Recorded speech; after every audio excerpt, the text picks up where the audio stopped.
কর্ণফুলী উপজেলা বড় উঠান মৌলভীবাড়ির সৈয়দা হোসনে আরা আলম খান ফাউন্ডেশনের ব্যবস্থাপনায় মার্চের 21 তারিখ শুক্রবার নভেম্বরের মতো পবিত্র মাহে রমজান উপলক্ষে কোরআন তেলাওয়াত, হামনাত ও আজান প্রতিযোগিতার পুরস্কার বিতরণী ও ইফতার মাহফিল অনুষ্ঠিত হয়েছে।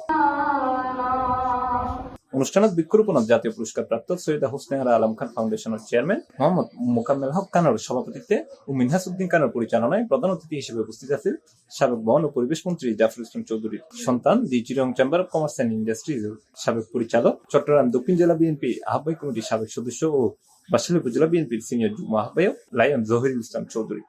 বাচ্চারা আপনারা যে বয়সে আমাদের এখানে আসলে অনেকে বুঝতো না, আমিও বুঝতাম না আপনারা যে এত সুন্দর পরিবেশন করতে পারেন, যে মন থেকে কিভাবে এই যে আপনারা মন থেকে চাইলে যে আল্লাহকে সান্নিধ্য পাওয়া যায়, সবাই এটাই হলো যে তার অনুভূতিতে এখানে পাওয়া গেছে। এর সম্মানিত মেহমান হিসেবে শামির ফজলুল বাড়ি ফাজিল ডিগ্রি মাদ্রাসার ভারপ্রাপ্ত অধ্যক্ষ মাওলানা ডক্টর মোহাম্মদ খলিল রহমান উপস্থিত আছেন।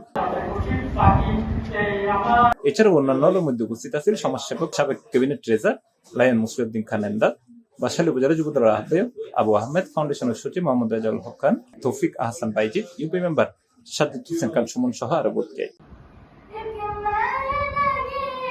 এবার মোট 11 শিক্ষা প্রতিষ্ঠান কোরআন তেলাওয়াত 48 জন, হামনাত 58 জন, আজানত 47 জন সহ মোট 153 জন প্রতিযোগিতায় অংশগ্রহণ করে, যারা বিভিন্ন মাদ্রাসাতুন প্রতিটা ক্যাটাগরি 3 জন করে প্রথম, দ্বিতীয় ও তৃতীয় স্থান অর্জন করে। পুরস্কার বিতরণ শেষে ইফতার মাহফিল মানব জাতির মঙ্গল ও কল্যাণালয়ে মোনাজাতের মাধ্যমে অনুষ্ঠানের সমাপ্তি ঘটে। C plus TV, Chittagong.